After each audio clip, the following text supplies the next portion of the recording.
বৈশাখে দেবদেবস্য গ্রীষ্মে চ মাধব অনেন জলদানেন সুপ্রীতিভব ঈশ্বর।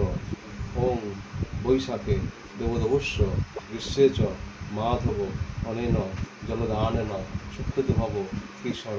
ওং বৈশাখে দেবদেবস্য গ্রীষ্মে চ মাধব অনেন জলদানেন সুপ্রীতিভব ঈশ্বর। গায়ত্রী মন্ত্র পাঠ করে জল দেওয়া।